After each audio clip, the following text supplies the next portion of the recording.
everybody, and welcome back to another episode of Flock's Nest Sports Podcast. As always, I am one of your hosts, Dallas, repping 52 of the Baltimore Ravens, Ray Lewis. As always, on the other half, Brendan, repping 54, Bobby Wagner of the Seattle Seahawks. We got a great episode for you guys. I know we missed a couple of weeks, unfortunately, illness, and we are all prepping to move, so that's been fun and chaotic and hellish. So we do apologize, but we do come back to you today with all the fun updates. We've got NBA, March Madness, NFL. We're just firing on all cylinders. Yeah. So, Brendan, let's kick it off with, I would say, breaking news, because there's a lot of things just happening in each sport. Yeah, we'll start. So let's start. You want to start? Where with do you want March? to start? Let's start with basketball because it's March. You got to talk about March. Well, it's April now, but we were supposed to have a video. It's still March Madness. That's still prior happening. to March Madness. But yeah, it's April. March Madness is still happening, and March Madness, as a lot of people know, is the NCAA basketball tournament.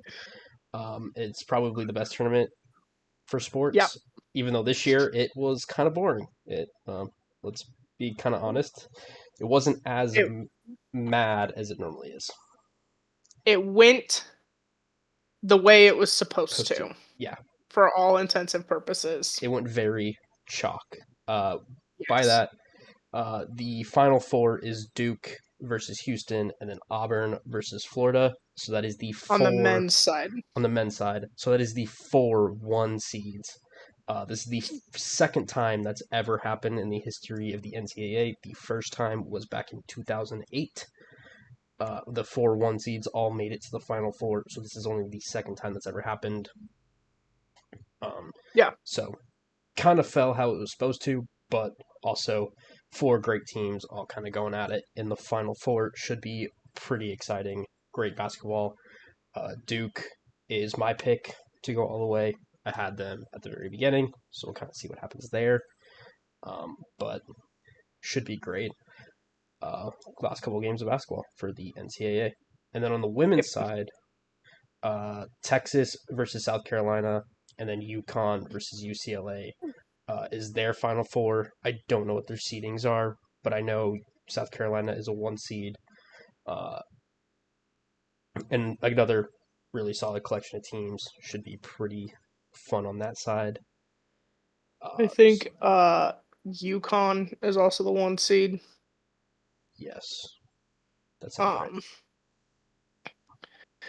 Yeah, I mean, on the men's side of things, I think both pretty much went according to chalk.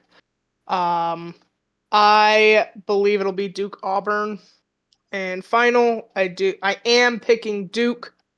We'll see. Houston is the first real defensive team that they've had to face pretty much all year. So we'll see how that goes. But with Cooper, expect to be the number 1 pick in the draft for the NBA this year. They're just a really talented offense. They're a really good team. Despite how young they are, they're just in it to win it, and you can see it. And I think sometimes when you get down to these final games, it's about who wants it more, not just talent. And I think you see that from Duke. Yeah, I think Duke. I think Duke was favored in going into it, and they've looked incredible. Cooper Flag has been amazing. That team is clicking. Now, again, Houston is known for their defense. That is why they're in the tournament. That is why they're the 1 seed. That is why they've been so good all year, is they play elite defense. Not something Duke has really faced much this year, so that could be a problem for Duke. But I just think Duke has enough firepower and I don't think Houston has enough to really hang, even when their defense is playing elite.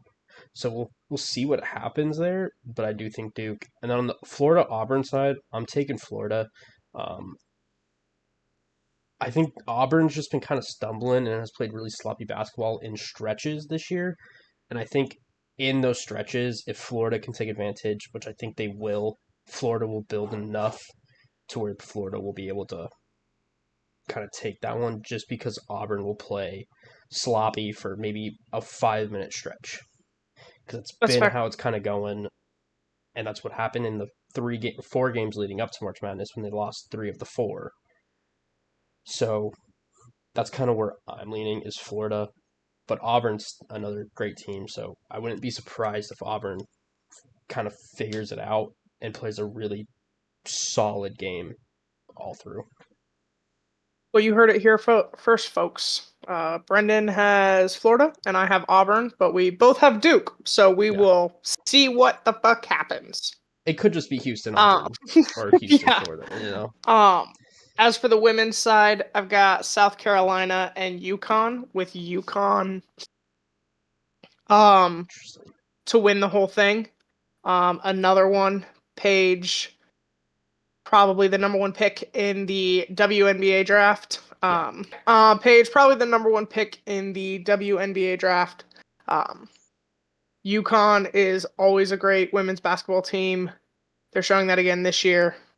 Yeah, I'm picking them. UCLA would surprise me, but I am picking UConn. I'm on. It's unfortunate. I'm doing the same. I'm taking South Carolina. Just they're always good. They got a good head coach, so they're always coached well. Always a good team, and I'm taking UConn to be in the last two, and I'll take UConn. I just think Paige is the best player in women's basketball right now, so I think that will kind of help elevate UConn. But again, South Carolina is a tough matchup just because of the coaching with South Carolina. So I'm going to take UConn to win it all over South Carolina, but I do think South If Carolina. South Carolina wins, I won't be shocked. No, not even a little bit. I also don't know that I'll be upset beyond the fact that I got it wrong. Like, March Madness is one of those things that it's great, but I don't really have a dog in the fight. Yeah, that's the best part of it. Is it's just you can kind of just watch it and not care. Yeah. But alrighty. so yeah. Well, moving on, we will stick with basketball. Yeah, though, and we'll kick it to the NBA. Very quickly cover some the NBA. Interesting news. One thing happened: the Memphis Grizzlies fired their head coach for some unknown reason.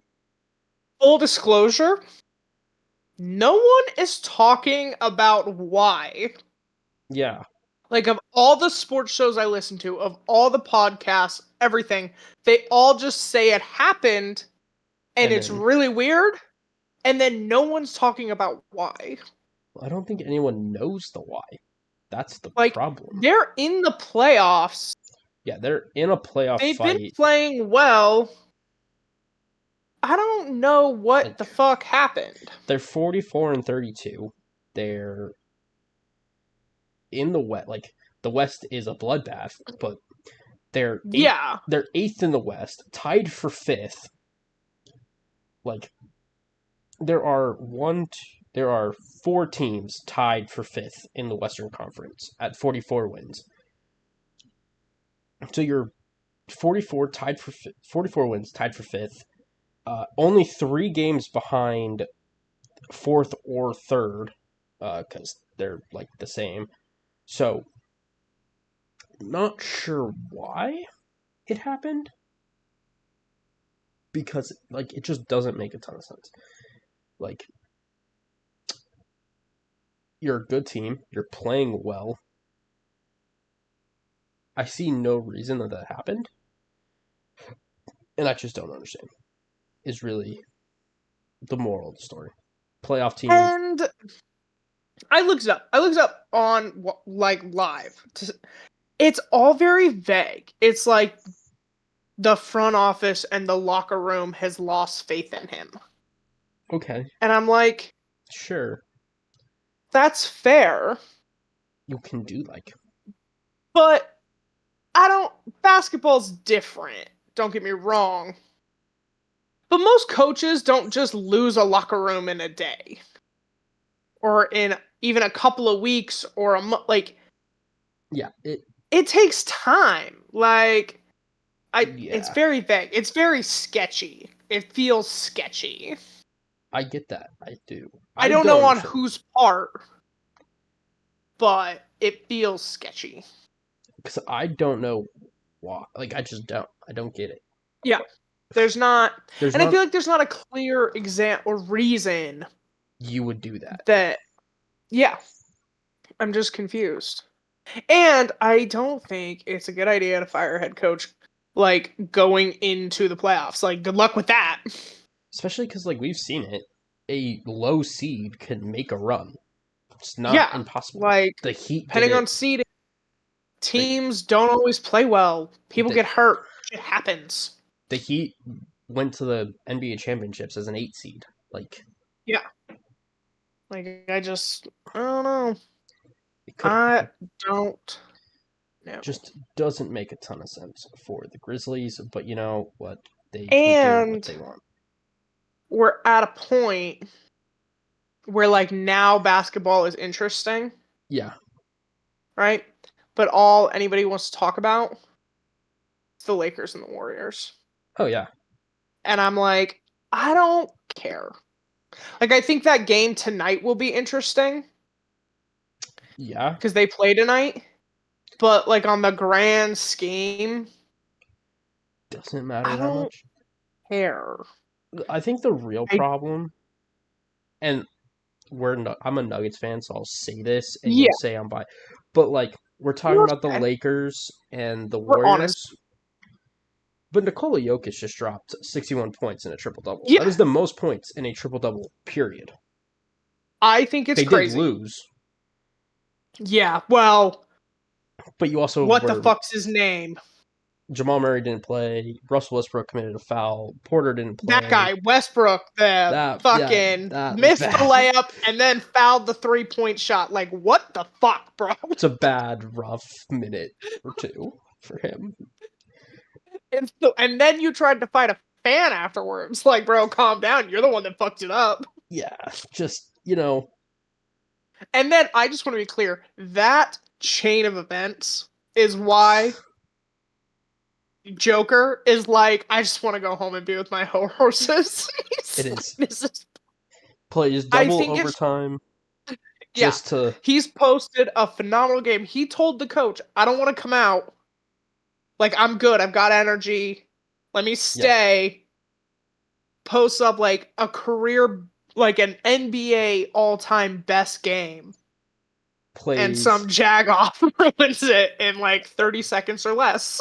And what's worse is he's like, I don't want to say one of the Nuggets, but he's like an all-time great that did that. So it's kind of unfortunate. And I think Yeah. Westbrook will be important to the Nuggets going forward in terms of if they want to make a run. But yeah, that was a rough couple of seconds for Westbrook. Rough end of the Um, game. I think it's interesting. I feel like you can weigh in, or I feel like the argument for MVP right now in basketball with SGA versus Jokic Yeah, it is like the same argument it was for Lamar in the and NFL for Lamar and Allen. Like, I feel like they mirror each other. yes, it's very similar. Like, The in terms only of one difference has a slightly better record, one is maybe, I think SGA has a little bit more maybe on the stat side, but the things that he has Jokic is doing the only thing are SGA historic. actually is better at currently in terms of stats is points, and he's averaging more points than Jokic. But Jokic is also Yeah, he's averaging a averaging like triple double. 32 a night. Yeah, Jokic is averaging a 30-point so triple it's double. So I mean, like, take that for what you will. it's just interesting to me that like the two they mirror It's each other this the year. the only difference between the two is the head-to-head record. When Josh Allen Okay. won, he had beat Lamar, and that was kind of like No, my well, no. it Lamar was one beat him, though for that. Yeah, Lamar beat him but Josh in Allen, regular season. yeah, Lamar beat him. Josh Allen had the better record. All of that. Yeah. That's like the mirror because I want to say currently the Nuggets, I think, are tied for record in terms of like head to head with the Thunder. I think they split. I thought the Thunder had the edge. I think they split because they play 4 games. They played 2 at Yeah. home, 2 and away. And I know the Nuggets beat them twice. So I'm I would pretty be far confident more into basketball that they if split. we took the NBA season and we cut it in half. I'm gonna be perfectly honest with you. That's fair. Just cut it in Just half. I feel the same way about hockey. We just cut that in half. Baseball, it's way too many games, but I don't give a fuck. yeah. Cutting it into a quarter, I still wouldn't watch it. So yeah, in the We can 4 talk torpedo bats though. yeah, And in the everybody else wants 4 to. games the Nuggets and Thunder played, it was 2 and 2. But the Thunder have a better record overall, don't they? Yes, the Thunder are Okay. 53 and 12. The Nuggets are 42 and 23. So that's really it. I understand Jokic is having probably a better overall season, but SGA is the best player on the best team. So Mirror image. that's pretty much where we're at. I think it's Jokic. He's having a dominant season, posting numbers we've never seen. But I do think SGA is deserving. He's Yeah. still been fantastic. I just don't think he's quite to where. I feel like I can't have made an argument for Lamar and now make a counter argument for SGA. You know what I mean? Like, my opinion stands firm. Well, no, because SGA That would be Josh Jokic Allen. is doing. No, I know. Oh, And that's okay. what I got you. that's what I'm saying. Is I argued for Lamar in terms of what he was doing, the historics of it, the accomplishments, all of it, and now make an argument for it. Like for me, it's Jokic. Yeah. Like, again, SGA is having an incredible season, but I think without SGA, the Thunder are still a playoff team. Without Without Jokic, Jokic, the the Nuggets Nuggets are are a lottery trash. team. They're a Like the Nuggets lottery. are trash. They're bottom 10 in the league. Easy. Like, Yeah. so that's, I think, really the difference for me. But we don't All vote fair. on MVP, so We don't. We do and not. I do think voter fatigue will play a part in this one because it always does. It's kind of Yeah. And I mean, I think NFL like if it's between two people and the closest race or the nope, and back the that the fuck up. If the race is close, it goes to the guy that doesn't have one. and it's normally the same with the NBA. Yeah. That's why Jokic did not win 3 in a row.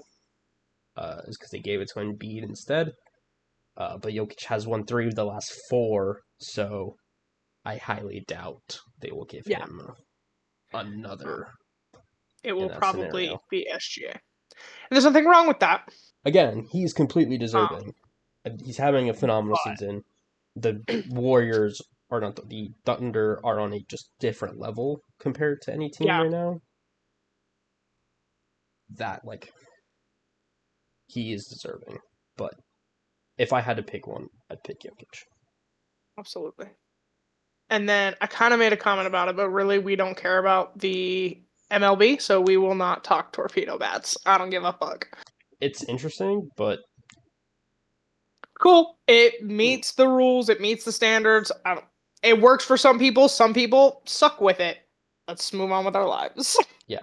The only weird thing is technically no other team can use it because it is now patented by the guy that works for the Yankees. Other teams are using it. Are they? I Someone didn't see it. on the someone on the Astros tried it and tossed. He was like, "No, fuck that." A couple teams are using it. I really didn't see any, but I think the cool. only I team don't pay attention has to like baseball. has hardcore said no as of right now is the Dodgers. No one on the Dodgers is using it or has even tried. They don't need it. They're all No, they don't. the best in baseball. So And when you have fucking Otani, it doesn't matter. Otani hitting walk-off home runs. Like, who cares? Yeah, hitting without it. I don't understand why people throw to him at all. I'd walk that motherfucker. I'd be like, nope, just go. Yeah, at this point, Just go. you don't even have to throw to him. You can just tell him to take the base, and they'll. It's stupid. It's interesting. When he gets home runs early, they walk him the rest of the way. Like, if he hits one, they're like, you're done. Yeah. If he's not doing great, they'll keep throwing to him. I'm like, are you stupid? It's because, like, the thought I process. would never. Like, I get it. He steals a lot of bases, but I would still never pitch to him. I'd be like, it's not happening. The thought process is, in theory, he strikes out a lot, which is good for you, but also it takes one swing for him to just ruin your whole game plan. No. But yeah. Especially if you're a bullpen pitcher. Oh yeah, no, God no. I'd be like, not happening. Just go. Just go. Yeah, not a chance. But I don't watch baseball. I don't pay attention to baseball. No, I don't watch baseball. I just watch enough talk shows and podcasts that do talk baseball. So I don't. I keep it very football and hockey. That's fair. I need to find a good hockey podcast or show. I mean, there's one that I find funny, but they don't talk enough about hockey at times. Oh. Like, they don't talk enough about like games at times. Oh, okay. They focus more on like the other stuff, but like there's too many. So it'd be nice to have one that was like dedicated to hockey. Yeah, there's one that isn't bad that I can recommend. Okay. But alrighty. Well, moving on to our first love. Yeah, football. Football. Not a whole ton going on, but some interesting things. I mean, some interesting things. They had the first off-season league meeting. Yeah. Last week. This week. It was this weekend. Where some interesting rule changes, discussions, and changes came into play. So, Brennan, you want to kick us off?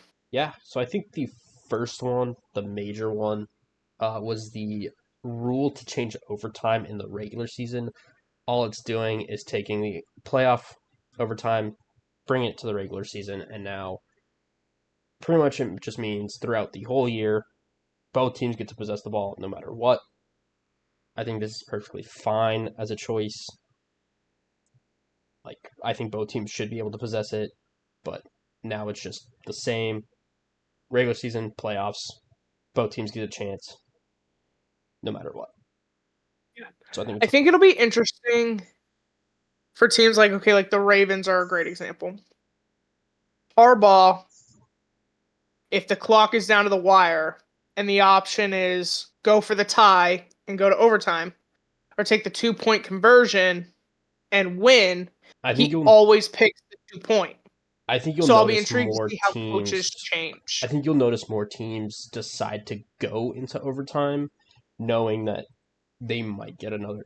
Knowing they get another chance to. I don't know, but because you still run. The reason overtime was set like that was risk of injury, extra playing time on players. So I think it'll be interesting for those head coaches of how important. I also think it'll be how important is this game? Is it a division matchup at home where you're we really want this win?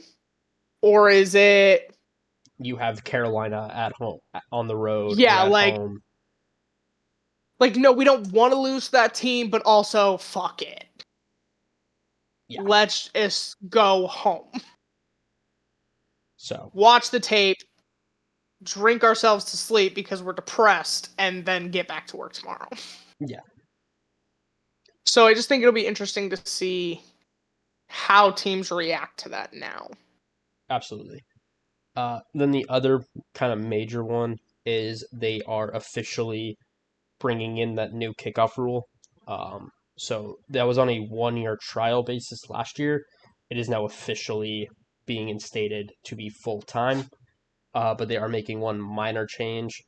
So now if you kick the ball through the back of the end zone for a touchback is coming out to the 35 rather than the 30. So slightly more penalizing for the team to just kick it through the back of the end zone in hopes to bring out more returns. I honestly don't think teams are going to care. I think this is still going to lead to more touchbacks, but we'll see. Maybe more teams take that 5 yards a little more seriously, start not kicking touchbacks, but that's kind of where we're at. I mean, we saw some.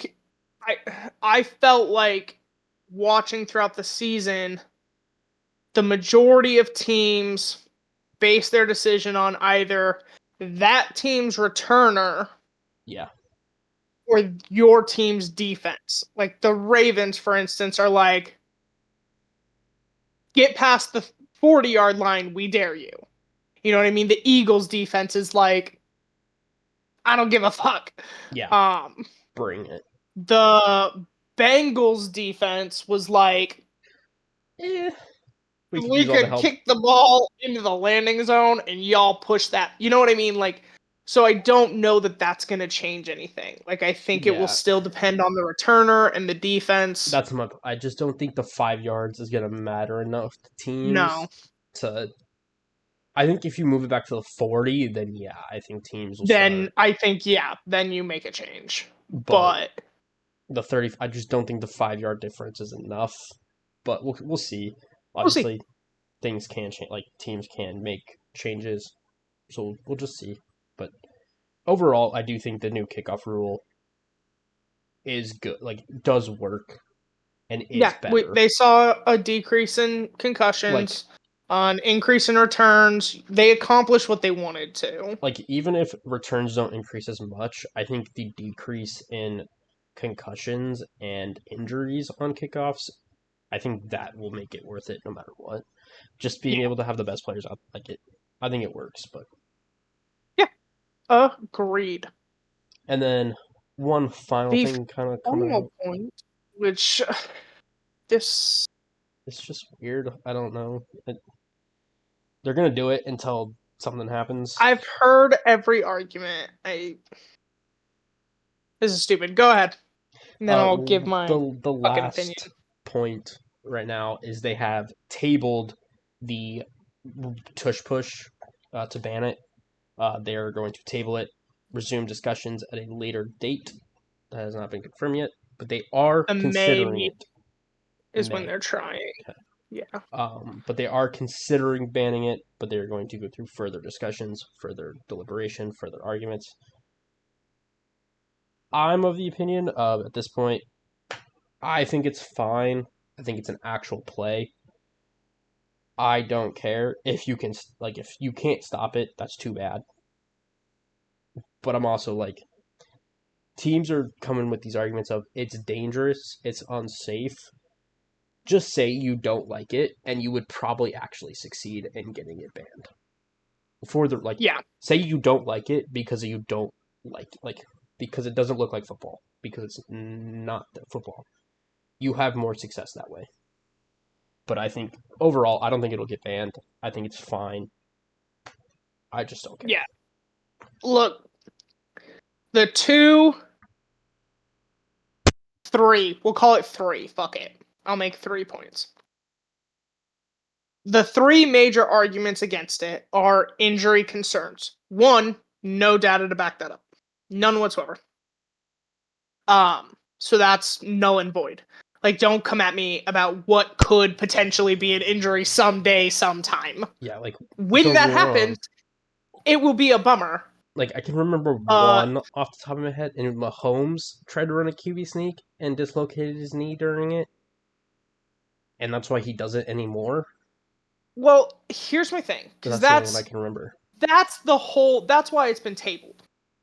Is because by definition, it's a QB sneak. But then the rule for that is really ambiguous. Yeah. So that's why the league's like, okay, hold on. Maybe we can make the rule more clear, come up with something, and then in May we'll vote. A QB sneak by itself has the risk of being dangerous.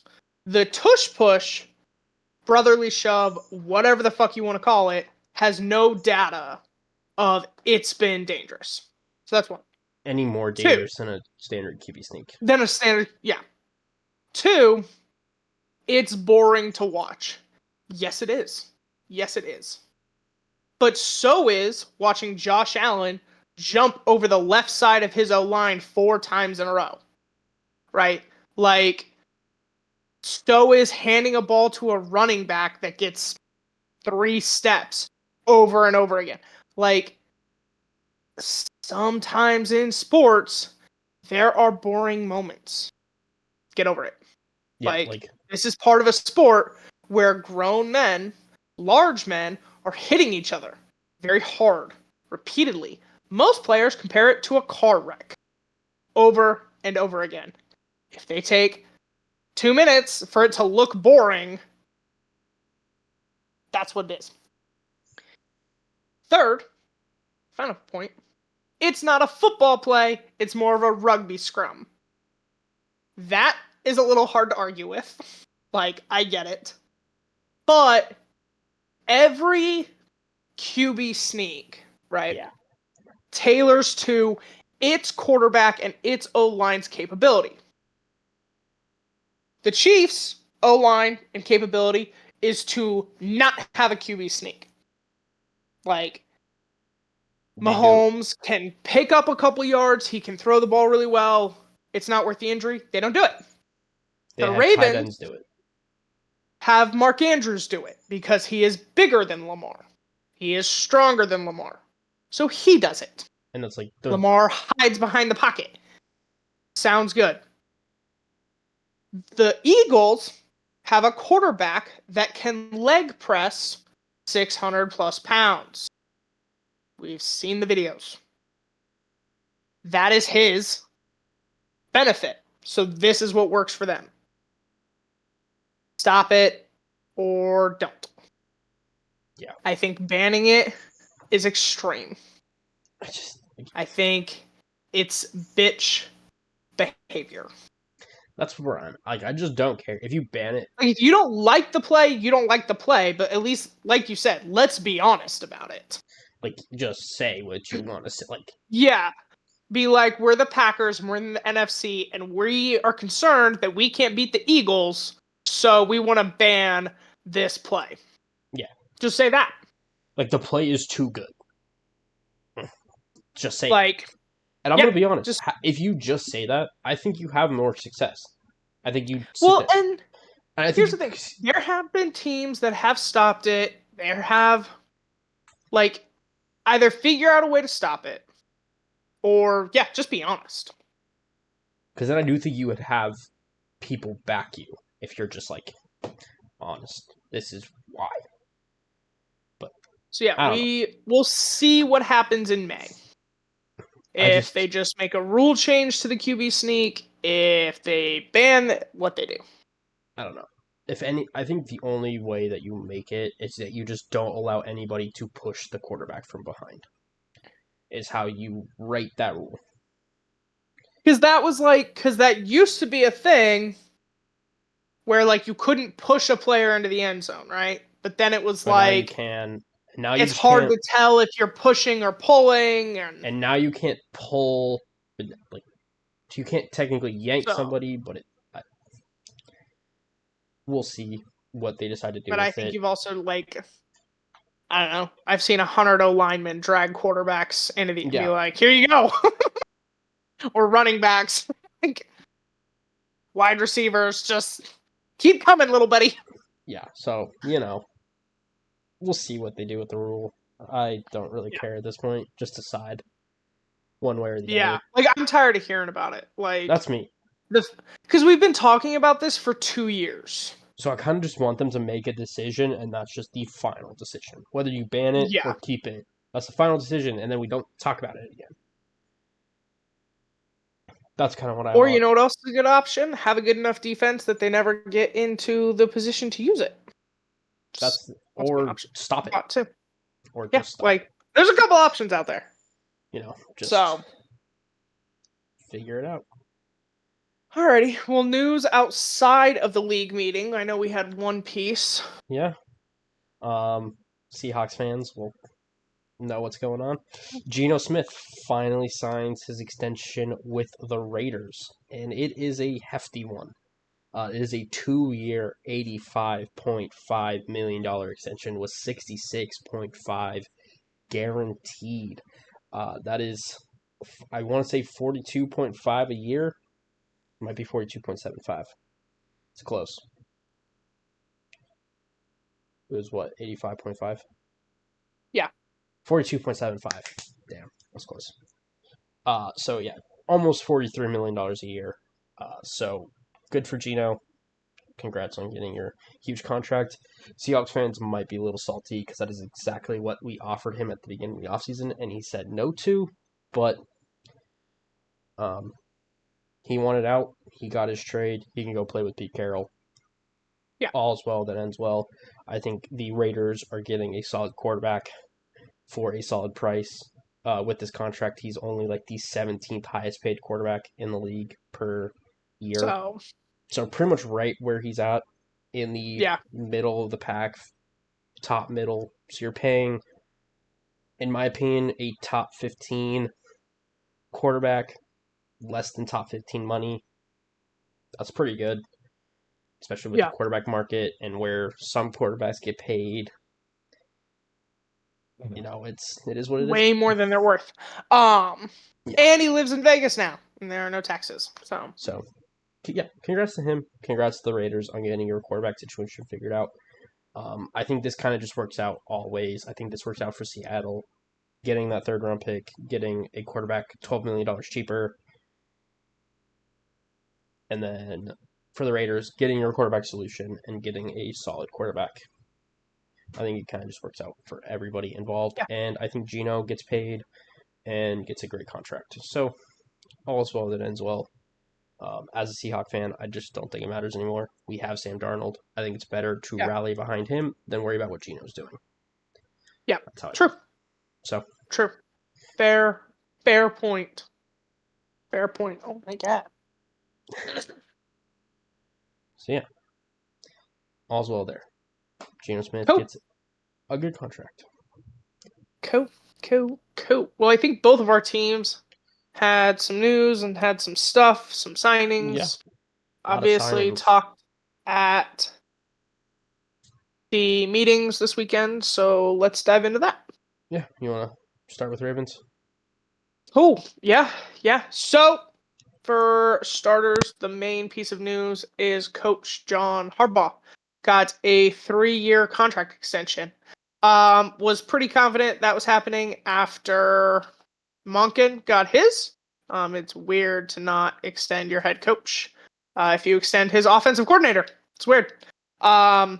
Steve Bisciotti has adamantly and vehemently stated that he hates lame duck head coaches, which is what Harbaugh would have been entering this year.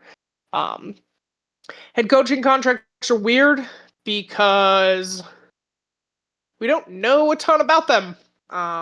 They pretty much don't discuss them. I do know that Schefter, I believe, reported about a week or two ago that Harbaugh's contract would not necessarily be historic, but it would contend with what his brother got. They would make sure that he was in line there. Make sure he's still kind of the big dog at the family table. Which is in line with some other things they've announced, but we will get to that. Look, I like Harbaugh. I understand the playoff struggles the last couple years, and with Lamar have not been what we wanted.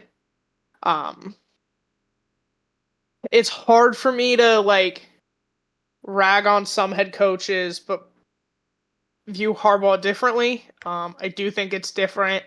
I do think he's turned a quarterback that nobody had any faith in into a 2-time MVP, and he's done great things. I think the locker room loves him, and the team loves him. He kind of does embody Baltimore and what the Ravens are and have been for the last 18 years. He is the second longest tenured head coach. That doesn't just happen.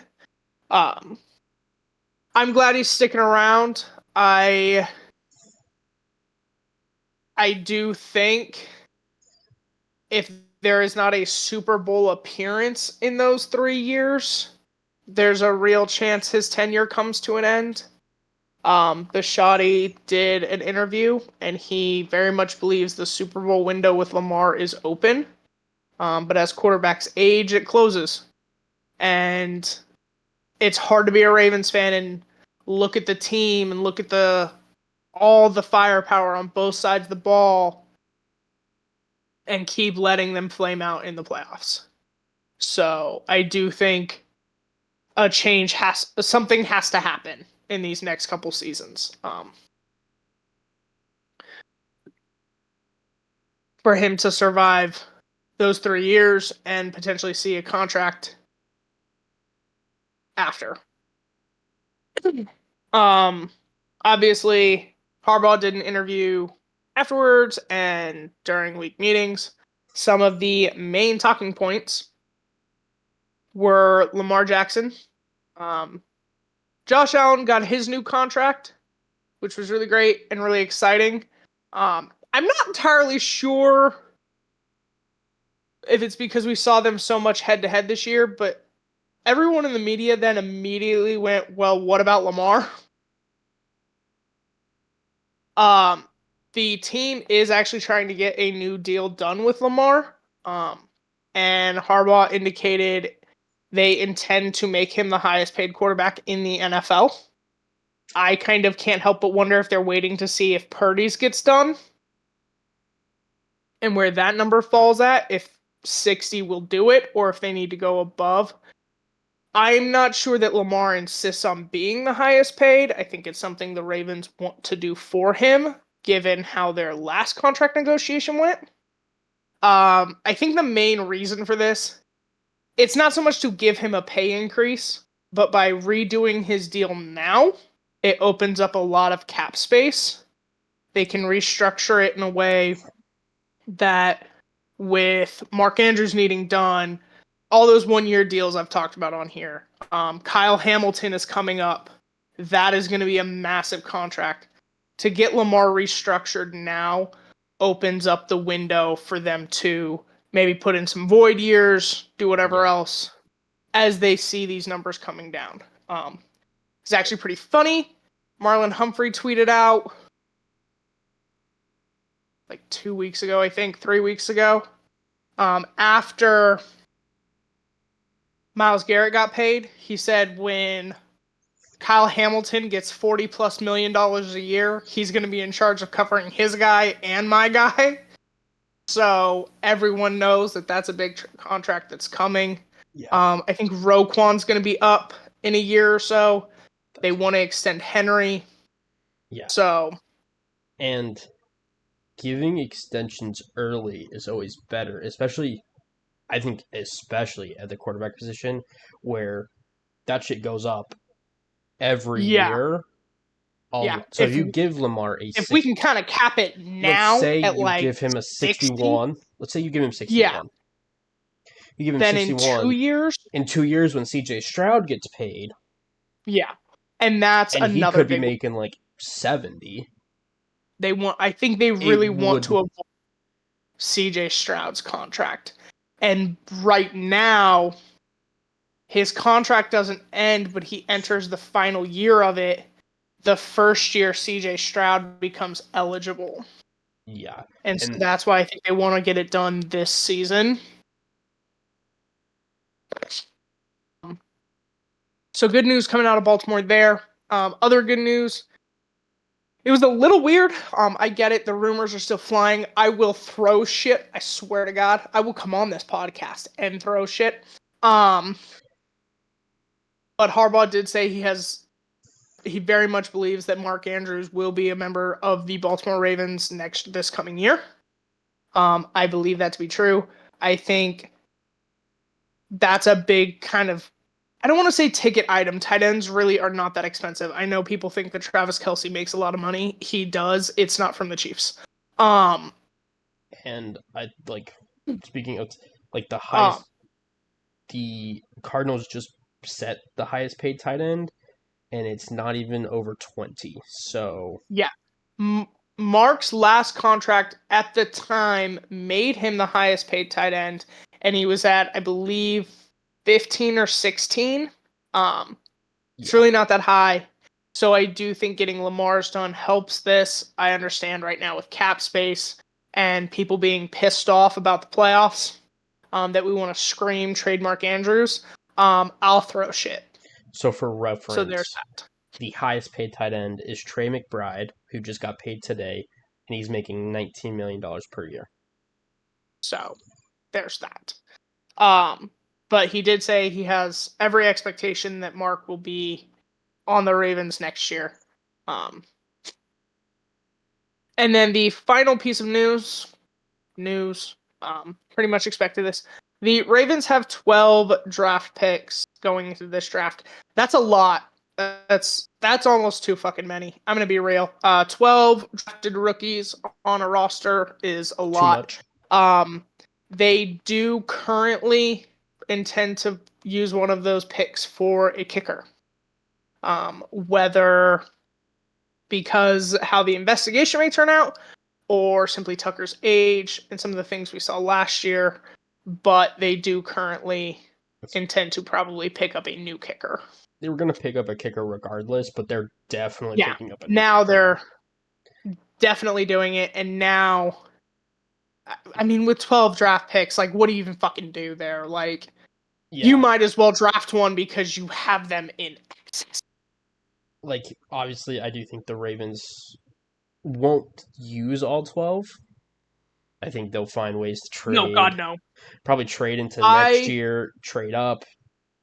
I would say right now at face value, April 3rd, I think they use I think 9. 8. I was gonna say 8. I'm gonna say Yeah, 8 plus or minus 1. yeah. Like Like not more. I would be shocked at more than 9. I'd be shocked at less than 7. like the only teams that use, let's say, 10 12 picks, draft picks like 10 picks in a are, year, are rebuilding. Like it's like the Panthers yeah, or the Bears. Like it's Patriots right now. Like the Patriots could probably use 12. Like yeah. When you're rebuilding your whole team in a way, when 12 you're trying to give picks. money away and people won't take it, you need 12 draft picks. Um, when you're the Baltimore Ravens, who's won the division twice, 2 years in a row, you're a contender in the playoffs. It's like, You what the already fuck are you gonna have a do? good 12? team. Like Yeah, you have a quarterback technically outside of his prime. Technically, a quarterback's prime starts at like 29. Um, so yeah. But they do expect to use one on a kicker. They are still letting that investigation play out. Obviously, no news there. Final thing, or two final things. They did sign cornerback Chidobe Awuzie. Awuzie. It's Awuzie. Awuzie. I'm sorry. I apologize. In free agency, because he was released by the Titans, it does not fuck with their draft picks. I don't care. Don't even know who this guy is. He's a veteran. He's been on a few teams. I think he's depth at the position. I do Yeah. not expect him to be a starter. No. Um, he was a decently high pick if I recall correctly with the Detroit Lions, but yeah, he's depth. Oh, you were released by the Titans. Yeah, you're That depth. tells me what I need to know. Yeah. Um, and then officially, final piece of news. They did finalize Michael Pierce's retirement with a June 1st post date. It removes his roster bonus and creates roughly $2 million in cap space. So, All well nice of done. him to agree to that and let them open up that space. So, Easy enough. Yep. All right, Brennan, tell us of the multiple signings Yeah, Seahawks. that the Seahawks made. The last 2 weeks have been a little busy. None of them are like big. Like they did all that There's earlier just with the a Darnold and lot of with the Darnold Cooper Cup, Dexter Lawrence. But they did kind of go on a we're just gonna sign some guys and we'll see what happens. And I don't hate that approach. You know, I mean, you got to fill out a 90-person roster. yeah, you got to fill 90 people. Maybe take some shots on some players. I think it's fine. Starting it off, we have Shamar Jean Charles, the cornerback, most recently of the Saints. Did play a little bit last year, wasn't terrible, but is That's the depth. criteria. Yeah, Is depth. And Kubiak has, like, you have a connection in yeah. the building. Like Kubiak was there, so I'm not saying like, but again, he's a depth corner. I don't even know if he's going to make the roster. But if you look Yeah. at Seattle, their corner situation's not great. So bringing in somebody to maybe just kind of be there, challenge your Yeah. second year player you have coming up, challenge a veteran that hasn't been really starting a whole ton, does make sense. So it's not a bad move, just kind of a nothing move. Yeah. Uh, Next, you have them signing Steven Sims, most recently of the Baltimore Ravens. He was their kick Good returner. luck. I also don't imagine him making the roster, but currently the Seahawks do technically have a need for a return man. He does currently fill that. I mean, Again, if he can hold on to the ball, he does fine. I don't know if he'll make it. We'll see. The Seahawks have also signed another guy later down that could fill that role, and they have other people on the roster that could probably fill that role, or they could draft. Like, Yeah. that's not. He might be the returner. He's the returner right now, is how I'll put it. But it can also change. Then they signed D'Anthony Bell from the Browns. He's a safety, really just plays special teams. I think that's fine. You lost Rashawn Jenkins and Kayvon Wallace in free agency, so getting another safety in does kind of help. You only had three safeties in the building. Getting a fourth just to play special teams is fine. Yeah. Just as a guy, I think it's fine. He's been pretty solid on special teams. He's been kind of a standout for the Browns there. So I think it's a fine signing. It's nothing spectacular, but I do think he'll contribute and will probably be on the roster. Uh, Next, they signed River Craycraft. It's a weird name. Um, Wide receiver returner from the Dolphins. Um, just another guy to fill out the wide receiver kick returner shit prior to the season. That tends to be where they keep the most going into training camp when they have to cut everything down. They'd like to fill out the receivers just to see if they can't find somebody kind of random that will fill specific roles, maybe be your returner, something like that. That's what this Yeah. signing is. Just another receiver that can kind of come in, maybe be depth, maybe just be there. But he did go to Washington State, so he's coming back home to the Pacific Northwest in Seattle. So, kind of a fun story there. But You got a couple people coming home. Him and Cup. yeah, Cuppy Cup. so yeah, that's pretty much I think why they signed him is they get to bring him back to Washington, and he's not a bad receiver. He's not great. He's fine. He's a receiver. Yeah. It is his job to catch the ball. That's what he does. We move on. And then last but not least, they signed Eric Saubert, the tight end from the 49ers. Another guy that I believe has had experience with Kubiak. I think he was with the 49ers when Kubiak was their QB coach. So another depth piece will come in and And probably you've be spent the third how tight end. long in a room with... I cannot remember anybody's motherfucking name today. What is wrong with me? It's like I don't run Kittle? a damn sports podcast. Thank Kittle. you, Kittle. Like, I I don't know, know yeah, anybody's name. like he's a more of a blocking tight end, which is fine because Seattle doesn't necessarily have one on their roster. With Noah Fant as much more of a receiving tight end, and AJ Barner was drafted to be more of a blocking tight end. Why do I feel like they cut? They did not cut Fant. I had talked about Okay, them possibly cutting Fant because gotcha. Okay, I'm it like, was a why do I feel very like? easy cut.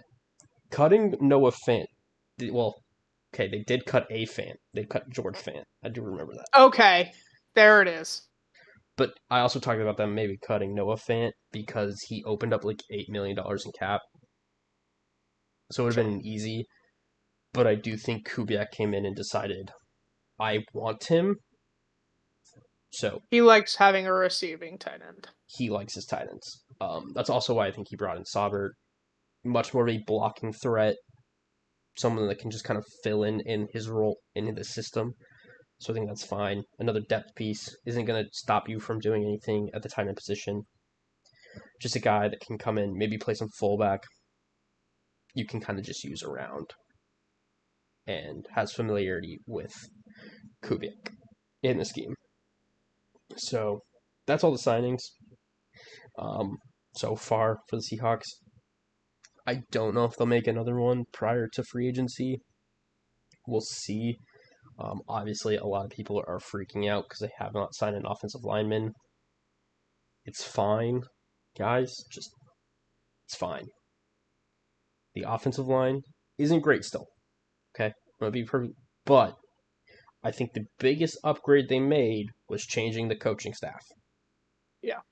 Because the more I hear about who they brought in to coach the offensive line, the more excited I am. The guy they brought in is very experienced and has done a lot with really good young offensive linemen. That is what the Seahawks have. So you might not have to draft or have to sign really expensive offensive linemen because you have your potential starting right guard that you drafted last year and your potential starting center that you drafted 2 years ago. All you need is a left guard, and you can find that in the draft if you have to. And at this point, drafting one is probably going to get you a better player than signing one at this point. There's not a ton of great options left. That's all I'm going to say. It's not DEFCON 1. You can chill. Keep our wits about us, people. It's going to be okay. And then one small piece of news that I kind of thought was interesting. Nothing major, but I think it's just Interesting interesting. nonetheless. Um, at the play or at the meetings, at the league meetings, obviously reporters went, coaches, and GMs. At some point, a reporter had found out that this was not the first time DK Metcalf had asked for a trade in the offseason. Obviously, this is the first time anybody heard that he's asked for a trade, and obviously, the first time Seattle's traded him. So they did listen this time, but it is not the first time he's asked for one. And apparently it's been multiple times.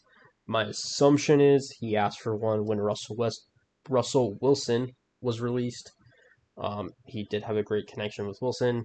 Thought Wilson was kind of like a big brother to him. Probably also when Bobby Wagner happened, they happened at the same time. Those were kind of his mentors coming into league. So I think he might have requested one then, and then I obviously think he requested one when Pete Carroll was fired. Obviously, Pete Carroll was the guy that took a chance on him. They had a great connection. Everyone remembers the video at the combine when Pete Carroll took off his shirt when DK Metcalf came in without one. So I do think that was the other time it happened. Um, so, but knowing that he has requested trades in the past now, and knowing that we've never got a whiff in the media, and you would never have known it on the field in terms of like his play. You see a lot of players when it comes down to like requesting a trade, they refuse to play, or they go out there and they don't put in effort, and they don't like do anything because they want traded. I would have never known DK Metcalf wanted a trade had it not been for this reporting. So I want to put a lot of respect on DK. That is very professional. Yeah. Um, he did show up every day for the Seahawks, did his work, regardless of whether he's happy or not, and that is a ton of respect. I do hope he succeeds with the Steelers. So congrats on that contract, and good luck It's a with the Steelers. quarterback first. Well, he's gonna also get a shitty one, but we're not gonna talk about that. Nope, Hence, because any day now, Aaron Rodgers is gonna swoop in to save him. yeah, yeah. Um, look, I don't have a ton on that. I do think it's impressive by him to still go out there and work his ass off and play at a high level. I'm not overwhelmingly surprised. Metcalf is an emotional person. Yeah. So I'm not necessarily surprised that when he gets upset, he's like, trade me. But for him to go out and show up every day, he's not deleting shit on his social medias and tweeting out a bunch of crap. He asks for a trade, they say no, he goes back to work. And that's impressive. Or they say we might find one, they don't, and he does. He just goes back to Yeah. work. And you don't even hear. That's I think the best. Yeah, like you don't. We didn't know anything about this until now. Like, you never leaked it to the media. Not like, I think that's the most impressive. Yeah. Like, you see players that might even want to trade, like the Tyreek Hill stuff going on right now, and him possibly being traded. I don't even know if he's requested a trade. Like, and there's all this report, but like for him to not have any of that going on is pretty impressive. Yeah. So I just want to say a thing, and we don't have to seriously get into it, but you brought it up, so let's start with that. The Tyreek Hill stuff. I don't do. We watch we don't. But players watch film, right? You learn from other players. You watch wide receivers. You watch corners. You study. I don't know that they know that you can watch people in real life and help that guide your decisions. But leaving a championship team and a good team, a playoff team, for money has almost never worked for anybody. Yeah. It didn't work for Devontae Adams, Tyreek. And I know that you're better and you're great and you're so fucking fast. You still need things to succeed. I don't care how talented Devontae Adams is, right? He cannot turn Gardner Minshew into a Pro Bowl, MVP, Super Bowl winning quarterback. It doesn't happen that way. No. You, for all of your talent, cannot keep Tua healthy. That's just fact. It's just fact. So when you chase money, that's what you get. That's what you get. Always. Nobody has this worked out for. Where they're like, you know what? I'm going to leave a winning team, go to crap for a lot of money, and now they're going to win a Super Bowl. You have to decide.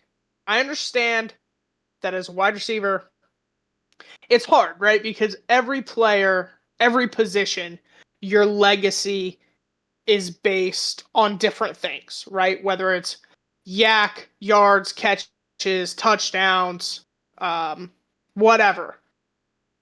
That's your legacy. And that's what you want it to be. But you also want to make money. You could have had Patrick Mahomes, right? For a little less money, but go, okay, I'm going to win Super Bowls. I'm probably going to get commercials. I'm going to do these things. I would maybe shut up when you talk to the media. Like, there are things about your personal life the world doesn't need to know. That doesn't help you. But, like, you make a choice. So then you don't get to yell and scream when that choice goes exactly how the whole world knew it was going to go. Yeah. Like, that was my thing with Devontae.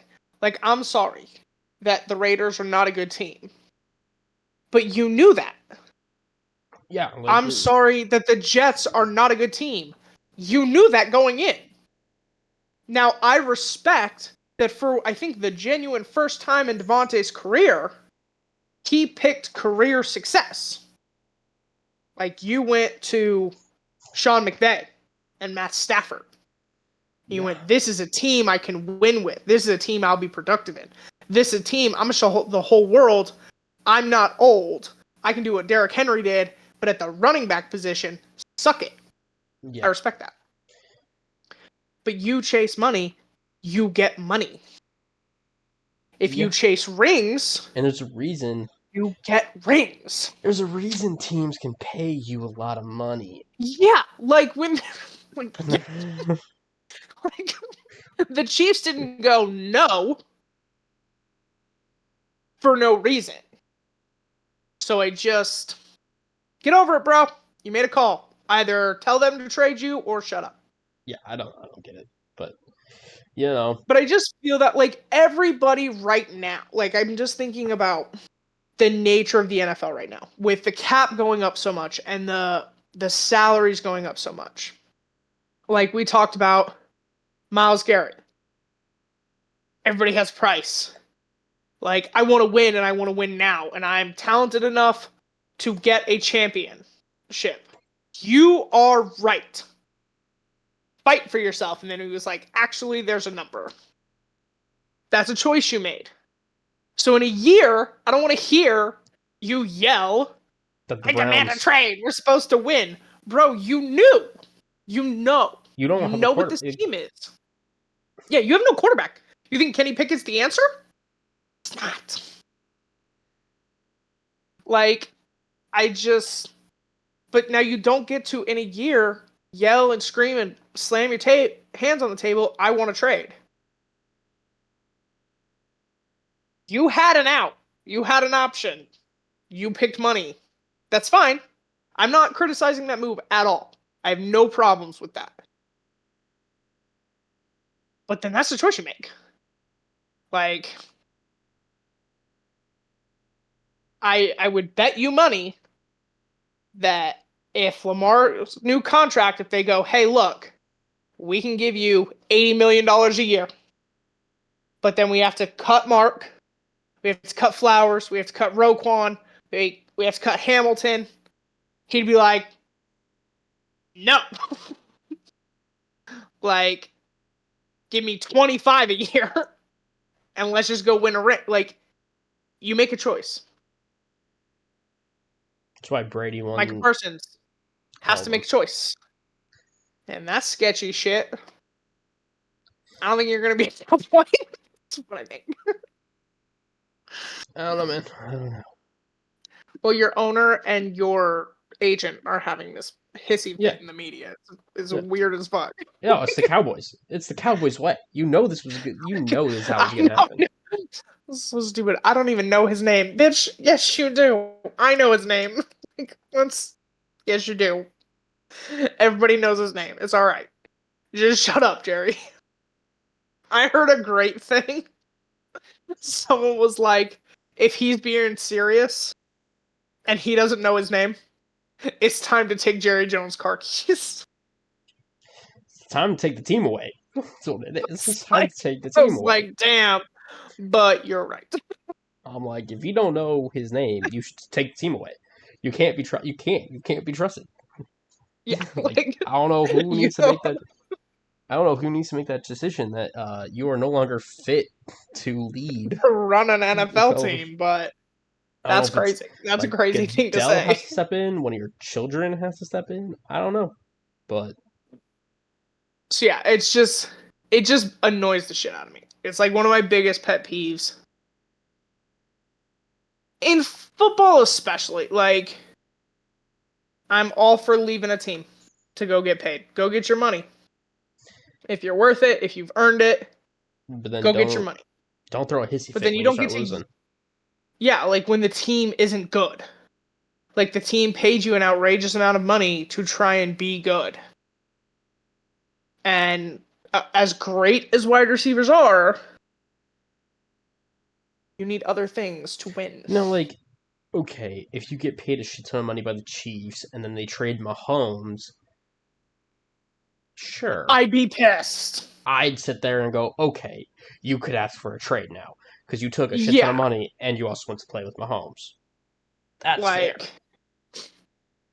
Or like I even if you didn't take a shit ton, but you thought you were gonna get a decent salary, and then 2 weeks later they're like, we're trading Patrick Mahomes.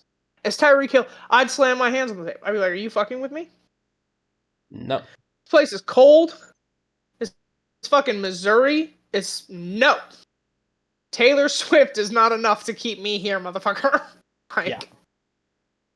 I want out. I'm not having Gardner Minshew as my quarterback. Yeah, like, I don't need Gardner Minshew throwing me the motherfucking ball. Like, nope. But that's, yeah. And that I get. That I would respect. But it's, I left Patrick Mahomes to go play with Tua and the Dolphins for a lot of money. And now I'm upset that we are not that great. If we make it to the playoffs, but we can't be the 1 seed, so we play in the cold, which we're all terrible at.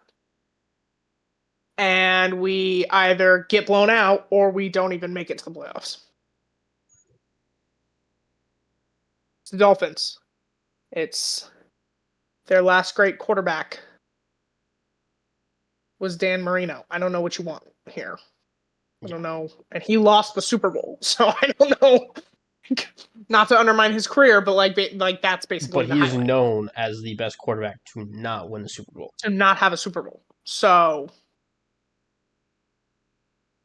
Welcome to Miami. You know what my name for Dan Marino is? Joe Burrow Sr. We'll see. There's a lot of time left for that. There's a lot of time. Now, don't get me wrong. Your wide receivers, I think $70 million. I think paying your wide receivers $70 million is not the best way to win the Super Bowl.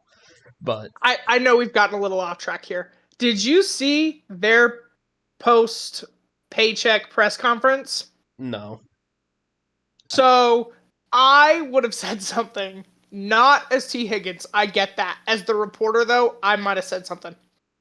Because the reporter made a comment. It was like, how do you feel being paid number 1 wide receiver as a number 2? And Jamar Chase, to his credit, was like, he's 1A. Like, Claire, he's not 2, he's 1A. And I'm like, well, if he's 1A, you think you might have split that money up a little bit better there, buddy. Fair enough. There's a pretty big gap between you and him on the pay scale. So. Yeah. You know. I'm like, he's 1A, and I'd have been like, really? Because you didn't even have 1A money? Really? Because I see 1 money, and I see 2 money. 2 money. Like, I'm like, okay. But yeah, and T's just sitting there. Like this. And he kind of has this face. Like, he's very talented. I like T. Higgins as a wide receiver. But he kind of has this face where he looks like he's always about to cry. And so he's just sitting there while Jamar's, like, fighting with the reporter. And I'm like, if he'd said that to me, if he'd been like 1A, I'd have been like, well, then you'd think he'd get 1A money. Especially because y'all have the same agent. They share an agent.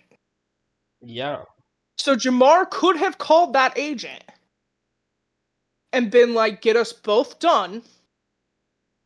Top of the market, but we need to be like even with each other. Maybe I make 3 million more or some shit. Instead, you make like 15 more. Yeah, it's dumb. But also, I think it's dumb 1A. that you're paying both of them. Oh no, it's insane. When your defense is literally like the worst in the NFL. No, literally of all the options, right? Of all the options. Franchise T, keep him that way, pay Jamar. Trade T, trade Jamar. All the options. Keep Jamar, trade T. Anybody genuinely thought it was like, they'll pay both. That makes sense. and we'll let Hendrickson walk out the door Which that by with a itself, defense that's already crap. We think that just firing Lou Anarumo is gonna do the job. Yeah. That's gonna make it better. I feel bad for the coordinator coming into that shit show. Oh my god. You know, It'd be hard to convince me to take that job. I'm gonna be real. I'd be like, you're not gonna pay my best player because now 3 players on the offense take up 75% of the cap. So you're gonna let my best player walk. And I'm left with what? You made no additions in free agency. You're going to supplement through the draft?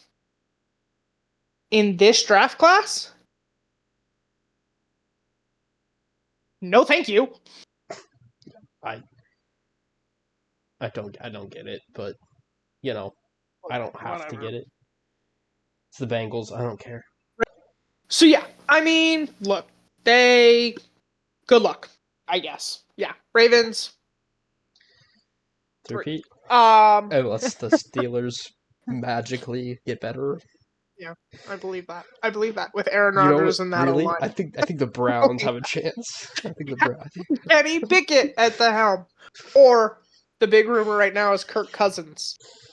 So, just so we're clear, the Browns projected is Deshaun Watson's massive cap hit, the massive amount of money they just gave Myles Garrett, and the cap they'll have to absorb from Kirk Cousins.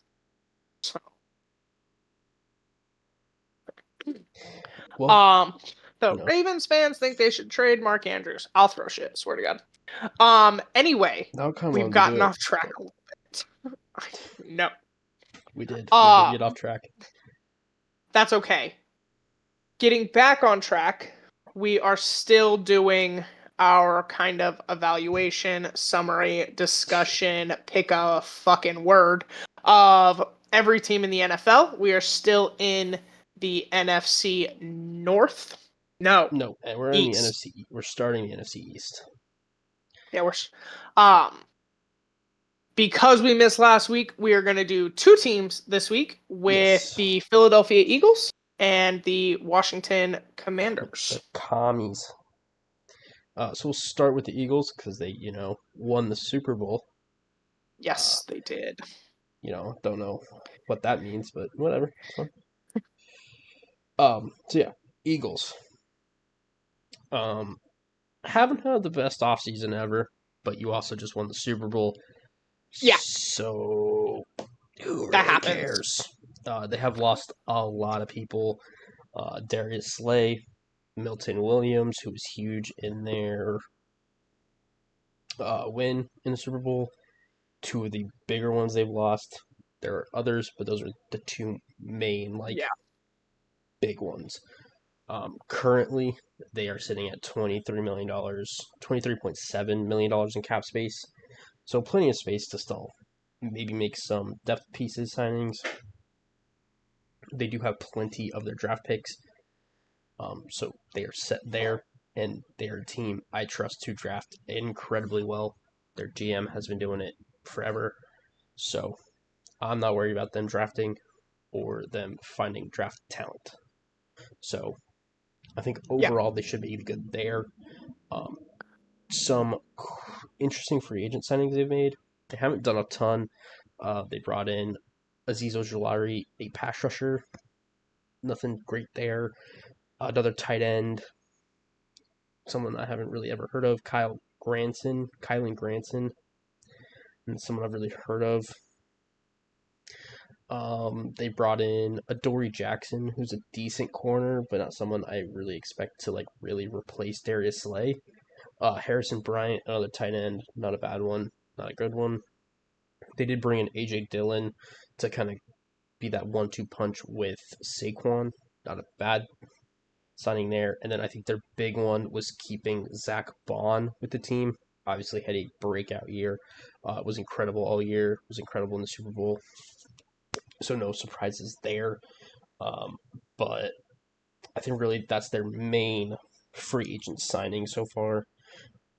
So again, just not the best offseason in terms of free agency, spending, getting new players in, keeping the players they had.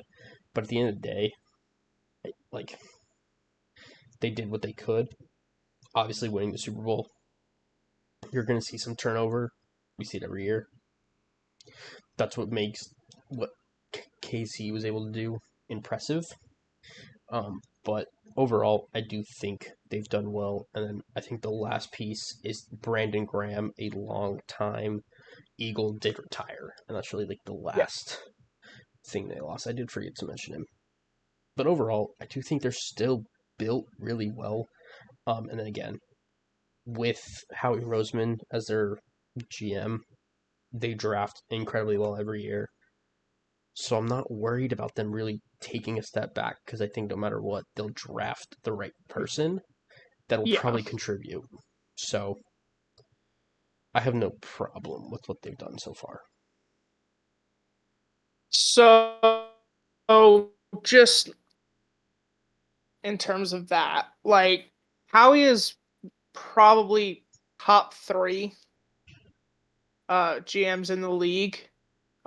He's very talented. They have great scouts. They are great at identifying talent. Um, and knowing how to put that talent together. It's one thing to just pick the best player. It's another to know how it's going to fit within your roster, within your team, and build a winning culture. And the Eagles have that. They very much pride themselves on a tough, physical, great. They embody Philadelphia, and they are a winning franchise, and they don't have a ton of patience. So I'm not concerned from that standpoint in terms of roster moves. I feel kind of bad for Jalen. He's going on to another offensive coordinator, so that will be interesting. Also, historically, the Chiefs have never been able to repeat um, or even get back. Um, so we'll see kind of what this year holds for them, especially as that division Is grows. getting better Um, there are really two contenders and then two like there. they're here too, I guess. So yeah, from that standpoint, I'm not necessarily concerned. I don't think I expect them to get back just because historically they haven't been able to. But I do think they are a good team. I think they're primed for their future, and that will continue to hold. As has been what I've done the last couple, I did look up their rankings on the NFLPA grades. A couple of them stood out a little bit. They actually ranked 22nd out of 32nd. Um, what's interesting is really good teams tend to rank kind of at the bottom because the team cares about winning, not some of the other bullshit. Couple of things though that like stood out. Locker room, they got a D plus. 57% of players feel the locker room size is adequate, ranking the Eagles 28th out of 32. And 73% of players feel they have enough room in their individual lockers, a ranking of 22 out of 32. I don't know if y'all remember from like 2 years ago, Jason Kelsey's video of his locker. When you never take anything home, you're gonna run out of space quickly. That's what you get, I guess. Yeah. Like I don't know what to tell you. Team travel, they got an F. 43% of Eagles players believe they have a comfortable amount of personal space on team flights, ranking them 30th out of 32. Eagles players are really big. Yeah. They're a physical team. They're just all pretty big. I'm not necessarily surprised by that, but I also am. Players feel that their team's travel schedule is not very efficient, a rank of 26 out of 32. I don't know if that's like how the team chooses to do it I, or if it's the amount of travel they have to do. I wonder, Um, based on that, I think it's like, oh, there's a note. oh, Players feel they should get first class seats on team flights instead of the coaching staff. ah, got it. Um, In theory, I don't necessarily know that you're wrong. In practicality, there are fewer of them. And like in every work They are space, technically there the is a boss. hierarchy. So I would understand maybe given like a Jalen Carter or Jordan Davis, first yeah. class because they're big, but Or like if Saquon Barkley got first class, I'd be like, okay, makes sense. Um, yeah. but that's life. Yeah. Head coach got an A minus.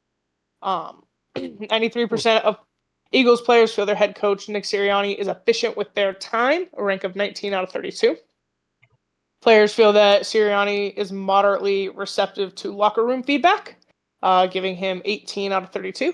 I know that's surprising, given that comments were made last season about teams going or players going to him talking about wanting to run the ball more.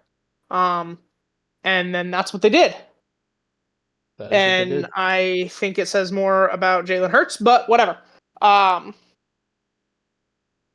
and then there was, I thought the final one I cared about. No, there's not. Treatment of families a C minus. I'm a little shocked at that one. Um, just because, but I guess maybe it's different. You just hear certain family members of Eagles players or past Eagles players kind of rave about how the Eagle treats them and all of the things they do together. But I guess if they're not team organized, it's not really the same. So that is where the Eagles rank. But at the same time, you're like 22, that's kind of low. Just won the Super Bowl, so it's like, who the fuck cares? Yeah. Like, who cares? So yeah, Eagles obviously won the Super Bowl, so they get an easy like they are Yeah, a great team. I still think they're set up for success in the future with how well they draft their absolutely. just that team in general. And then yeah, they still have enough cap space to make some moves if they want, but they don't have to. So all's well there. That ends well. On to the Commanders. Obviously came Yeah, second in their division. So kind of a breakout team, really interesting. Obviously, Jaden Daniels did a lot for that team. Um, Dan Quinn, obviously great head coach, did a lot. So really solid season for them. They're coming into the offseason with 20 or they're coming to this point into the offseason with $26.3 million in cap space, so plenty again to make whatever moves you need, sign your draft picks, and whatever else you need. So solid amount of cap space, perfectly fine for this point in the year. They're another team, plenty of picks, can pick who they want, pick what they need. Um, picked up Debo. yeah, and then we'll talk about their acquisitions for what they got. So obviously, as Al said, picked up Debo Samuel should kind of fit right in as a weapon for um, Jaden Jaden. Daniels. Don't know why I forgot his name all of a sudden. Should be a I weapon for couldn't Jaden remember. Daniels. Um, All names obviously, are gone. they also brought in Laramie Tunsil from the Texans, someone that can block for Jaden Daniels. Really solid left tackle, can cover Jaden Daniels' blind sides. Will probably be really important for this team. So I think that is a great move for them. Um, they bring back Bobby Wagner on another 1 year deal, perfectly fine. They bring in Javon Kinlaw to fill in for Jonathan Allen leaving. I think that's fine. Jonathan Allen's obviously a better player, but Javon Kinlaw will come in and do just fine for them. They bring back Bobby Wagner. They bring back Zach Ertz. I think that is a great move for them. Zach Ertz was huge in developing Jaden Daniels. They bring back Tress Way, their punter. I think he's fine. They bring back Mariota to back up Jaden. I think that's fine. Um, they bring in KJ Osborne as another receiver. I think that's fine. And that's pretty much it. Like relevant signings, they did make some others, but I think those are like the relevant ones. So I think they had an overall fine offseason. Again, like I think they've done well, bringing in some quality pieces, keeping some quality pieces in the locker room, especially bringing back like Zach Ertz, Bobby Wagner, real veterans in the locker room that are going to help with this young team that they have. Yeah. So I think this works out for them perfectly. Um, so yeah, I do think the Commanders are once again set up to kind of prove people wrong and keep winning and kind of challenge the Eagles in that division. Yeah. Um, Look, I have been adamant that you have to temper expectations going into next year. Not because they're not a good team or he's not a good head coach or any of that. But it's easier to be the hunter than the hunted.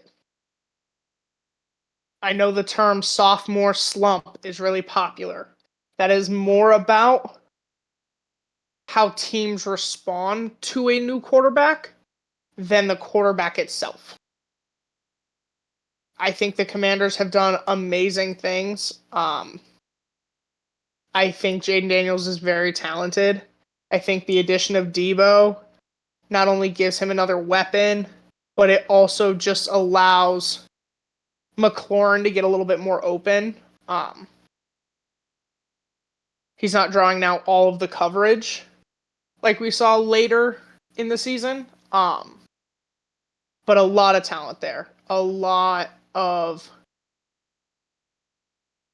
just drive.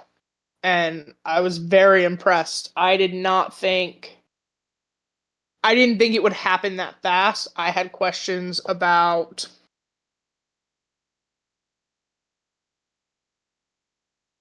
I know people's names. Okay, I do want to say this. I had a concussion. So, like, You are not mild. to violate my own HIPAA, but I did have a concussion. So the name thing is really biting me in the ass today, and I apologize. Dan Quinn. No. OC. Oh, Kingsbury. Cliff Kingsbury. Kingsbury. God. Next week, guys, I'm gonna be on point, I promise. She Um won't. She's terrible with names regardless. I'm not this bad. I can't Not, remember anybody's damn yeah. name unless they play for the Ravens. Even then, I think it might be a struggle. Um Kingsbury, I had concerns, I had questions, but they did amazing, making it to the NFC Championship game. That's the farthest any rookie quarterback has ever taken a team. So I'm impressed, and I'm excited to see what they do. I don't think it won't be last year. Last year or this year, they're going to see real challenges. Teams are going to give them their all, knowing this team is a contender. And I do very much think they're going to give Philly a fight. In terms of NFLPA, very interesting. Because for this, it's not just about the grades they got this year, but comparing it to last year when they had a different owner, different head coach, all of these things. So to start, they got 11th. They were 11th out of 32. Really great rankings and a lot of things. Third in strength coaches, fourth in team travel, first in head coach, eighth in ownership. Really awesome rankings all around. The one grade that was shit. They got an F in locker room, 29th out of 32. 43% of players feel they have enough room in their individual lockers, which makes them 31st out of 32. 49% of players feel the locker room size is adequate, ranking the Commanders 29th out of 32. And the team needs a new locker room with bigger lockers and more space. Also, 37% of players report ongoing plumbing problems. So I think that is something that's probably being addressed this offseason. New ownership comes in. you can only do so much. Yeah. But plumbing issues in a locker room, you got 52 grown men. It's got to be able to take a punch. So Yeah. I'd work on that. But head coach was first out of 32. I found that really impressive. 100% of Commanders players fear their head coach, Dan Quinn, is efficient with their time. He is one of 6 coaches across the league to receive a Yep. perfect score. And players feel that Quinn is highly receptive to locker room feedback. Once again, making him first. So really great. To see the ownership grade and how well people are responding to that, it's awesome. I mean, that's not Last year's grade, though, they were because dead last. They were was 32nd. why am I was last year the first year of the new ownership? Mm-hmm. Okay, Yep. so last year was Because the they got first a year. new owner, a new head coach, and a new quarterback all in one sweep. Because wait, because I thought the owner came in and kept Rivera, Mm-mm. and okay, I can't remember, but whatever, it They doesn't matter. house. Um. So last year they got Fs in treatment of families, locker room, training staff, team travel. They were dead last in training room. Head coach was 31st, and ownership was 18th. So last year, um, was they were by far the worst. A couple notes: they were only one of 12 teams that do not provide a family room during games.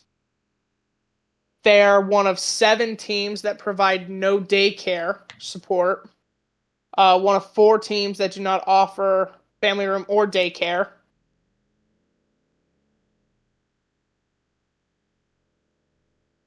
And that was pretty much it. Yeah, But yeah, that's so the year before, hot fucking garbage. Um, this this year. year, a lot of improvements, way better. That's another one though, where if this coming year the grade comes down a little bit, we come off the high, Yeah, the excitement, especially if you don't get back to the NFC Championship game.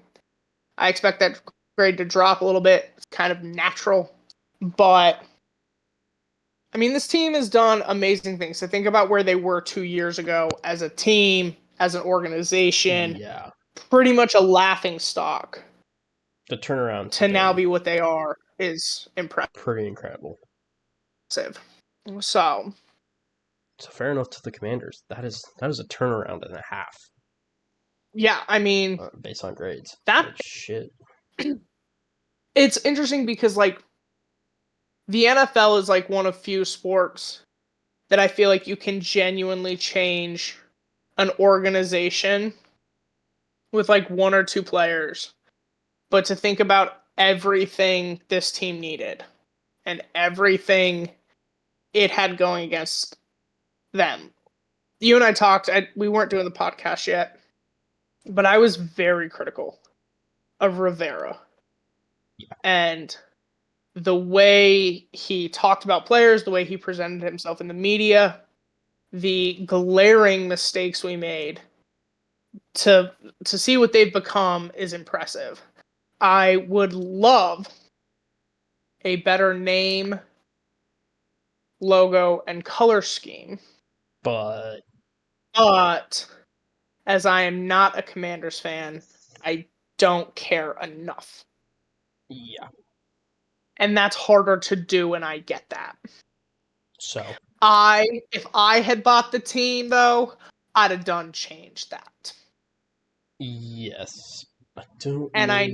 know exactly what I would have done. Yeah. I know exactly what I would have done. Yeah. Well, So, it's still fair enough to the owners. They've done a great job yeah, turning that I team mean, around. you've done a lot. Like, I know they've talked about it. I know they talked about changing the name. Now, unfortunately, I think now you can't. because you have Jaden Daniels. Yeah. If you were looking for a quarterback, like if you were still like, we've made all these changes, but we're still a bottom of the league team, Then you could probably and get, then next year you were going to draft your quarterback, I think you could get away with it. Now, teams will be like, no. Or fans will be like, no. And the NFL might be like, no. No, that's completely fair. It's fine for now, but yeah, I do think they could have named it better. But at this point, It just could have been better. And I don't like the maroon and the weird orange. Like, what is that? What is that? I don't know. Really, I just have a problem with the logo. I think the logo is just so boring. Like it's just, and I think that makes the color scheme better. And that's probably I would have kept the original color scheme. I would have named them the Red Wolves. Yep. That was the name of a tribe in the area. The people in that area supported that. And then I would have kept the headdress of the original logo, but replaced the face with a wolf. Fair enough. But yeah. So we keep it similar, but but less offensive. Yeah. Not offensive at all is really what we're going for. So, because Red Wolves was an option. It was, and they chose against and it. then they picked Commanders. And I was like, okay, maybe if you go for like a Spartan kind of theme, I can work with that. And then it went. They picked like a weird steel thing, and then I don't know who picked that color scheme. I don't know. We didn't have to change that. That wasn't. You could have left that. So. Yeah, it's just what I would have done. Again, I don't own an NFL team. Nope. I think I would do a better job than some people. Unfortunately, we'll never have the money to own an NFL team. No, God, no. So. God, no. We'll just sit here and judge the people that can. And I think everyone in our could win the lottery, and we still would not have the money. Because the Commanders went for what, $6 billion? Mm-hmm. Yeah. So, not even gonna kind of get there. We could maybe buy a really crappy hockey team. We could buy if we all won, like the lottery. You know what I mean? Maybe we could. We could all buy like the Sharks. Hey, because they suck. But maybe no. Wait, what did they sell for? What did they sell for? I cannot remember what the now I don't know. This sold for. I don't know if you and I would be as successful at fixing a hockey team as I think we would be at an NFL team. Definitely not. Not even kind of. Like, I'm telling you that right now. I would just try to figure out how I steal the entire Avs. that's what I know, people. Yeah. How to bribe illegally. How to convince some people to come work for us. Yeah. How you to leave the team you've been with through your playing professional career, that you should leave there and go to the Sharks. Or how do we buy the Avalanche from the Kroenke family? Yeah, that's pretty much. An option. Which the Avalanche are worth far more than the Utah Hockey Club, and I don't remember how much they sold for. So, yeah, we're still fucked. Let's live in dreamland for a second. Okay. You have to pick a team below. No, that's too. Nope. Hold on. I want to see everyone's.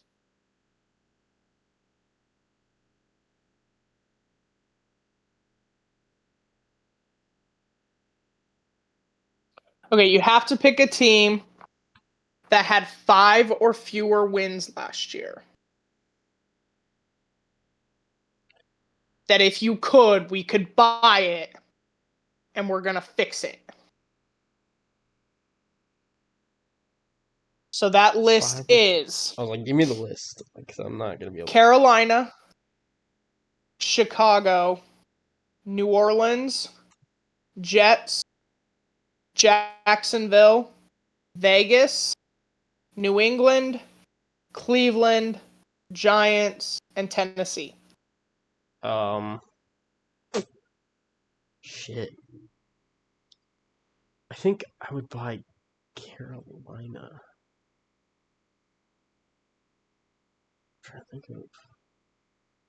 I'm trying to think of who has like decent. I wouldn't want to buy the Bears because it's the Bears. Yeah.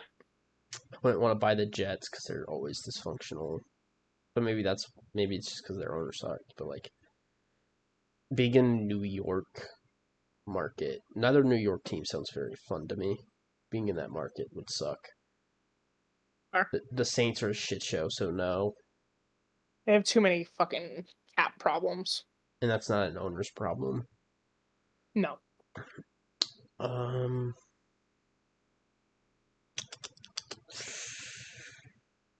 would think I'm gonna go Carolina. Okay. Because they got a good coach. I like their quarterback. I think he's improved. And I don't think it's the worst market. My only concern is you're still paying Chicago. I think they're done now. I think this is the last year for They them. have, but like that would be my only concern with Carolina. Is like, But at my this God. point, they've gotten out of it, so I don't think it I like matters. Carolina because they have, like, we've seen the best of Bryce Young. I think either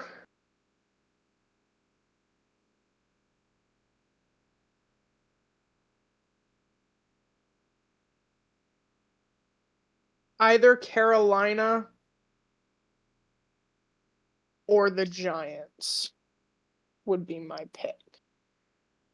And I completely hear everything you said about the New York market.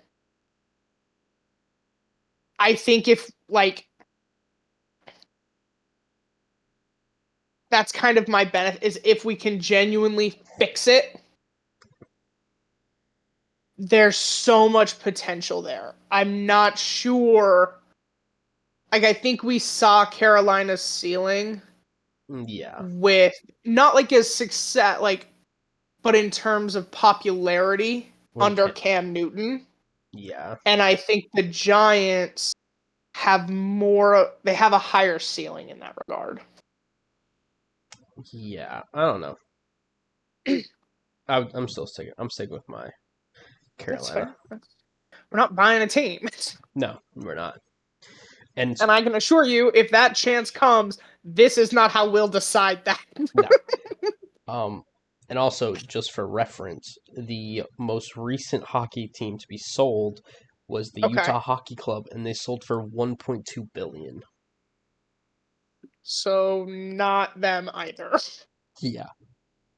I would buy a soccer club with you, and then I'll just sit there. Soccer's even more expensive. God damn.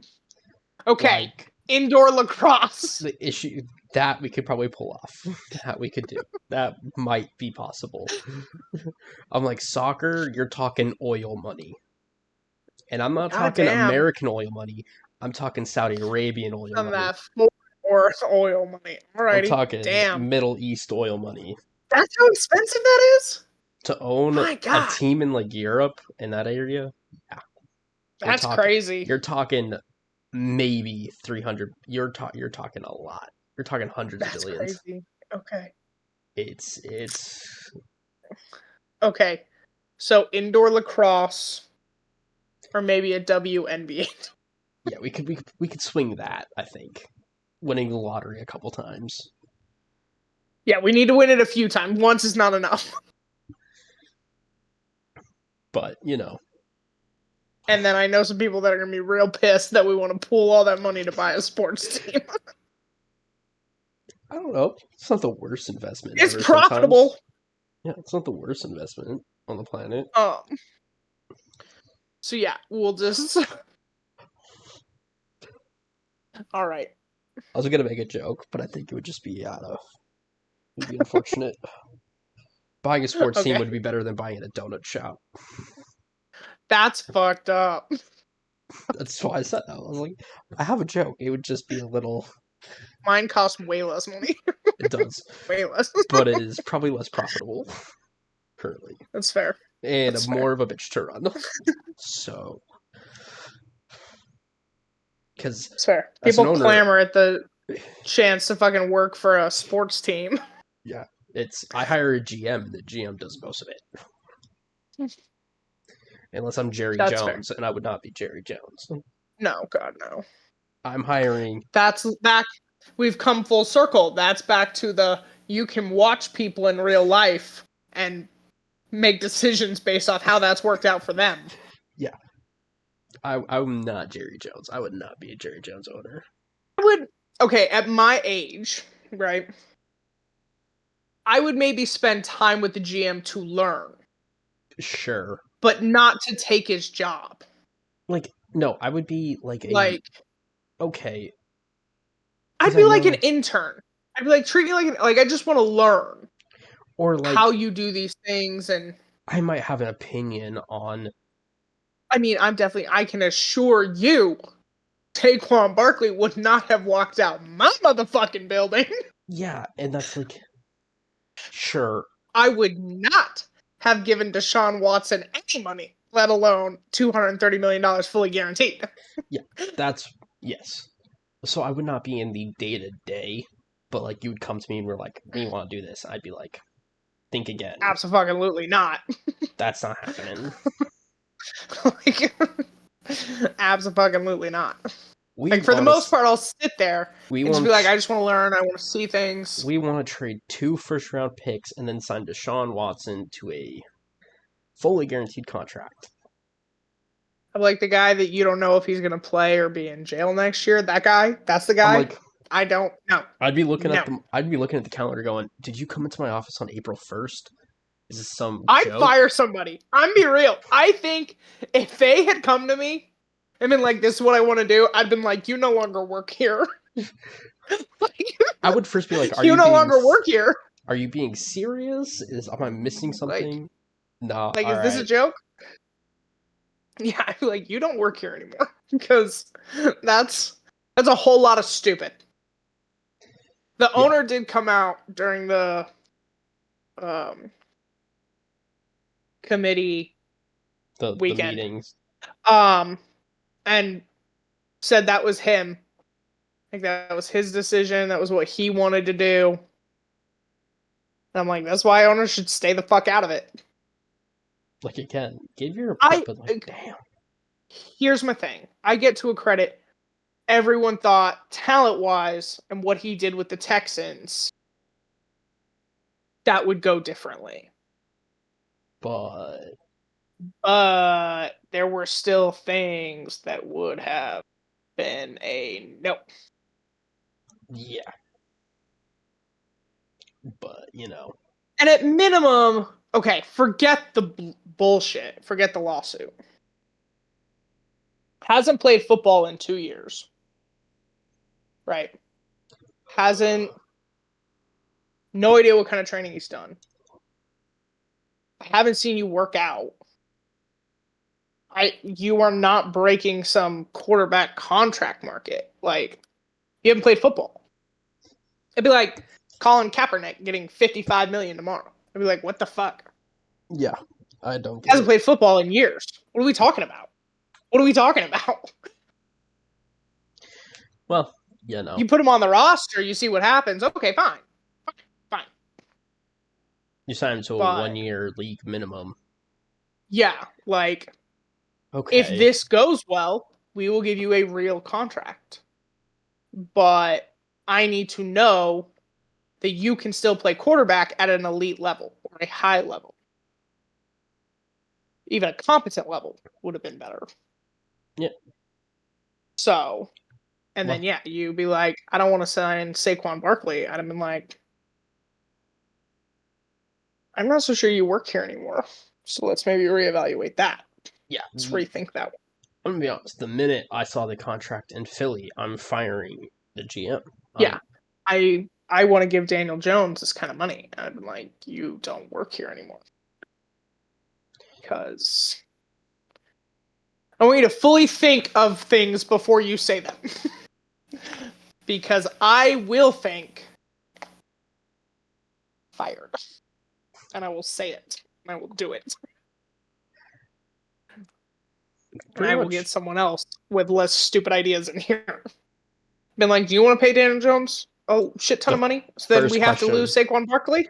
Like, is that your grand plan? Yeah. First interview question.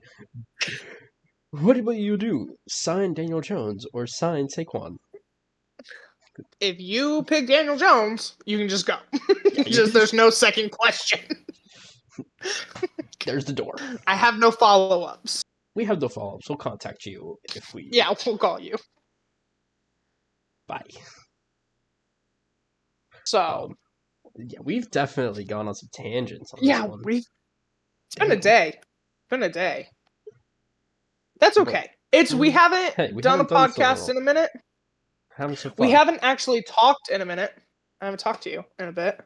Yeah, had some fun. So it's been a good week. We are doing. I feel like we had to double up some ones. We should just double up this division and do Giants and Cowboys next. 'Cause like they both are. Who cares? Rough, to say the least. But yeah, we'll double up the Giants and the Cowboys next week, so that'll be good. Talk both shit shows. Talk more about Jerry Jones. Yeah. What could go wrong? What could go wrong? I don't know his name. Mara is the other owner. Yeah. But talk about Joe Shane, Brian Daboll. Anything else? They won't release that footage. They've taken it off their website of him of that conversation. Oh yeah. Yeah. And now the NFL's like, why does nobody want to do Hard Knocks? Because of that. Because we said things. We said things. Can't take back. It's out there. Just dumb. All right. Well, so next week we'll talk Giants Cowboys. We'll talk the end of March Madness, because I do believe those games will come by the time we are doing another podcast. We will talk whatever else decides to come up in between now and then. And anything else we seem to fucking feel like. Yeah. It is what it is, but that's pretty much all we have planned. Obviously, the draft is coming up in a couple weeks this month. So we'll probably do a mock draft at some point. We'll see how that goes. We will probably do mock draft. We talked about doing a live reaction to the draft. That's gotten a little complicated. As we are both in the process of moving, so but in theory, not so sure. We should be done moving by then, but we'll see. You should be. I will not be. Then maybe you'll just have me for it. We'll see. We'll see what happens. Obviously, there's still more to figure out. But yeah, that is kind of the plans so far. We still making videos despite the 2-week break. Yep. So yeah, expect more next week and the following weeks. We should be all good to go. Awesome. So yeah, all that being said, I've been Brendan. And I've been Dallas. And this has been Floxness Podcast. Thank you.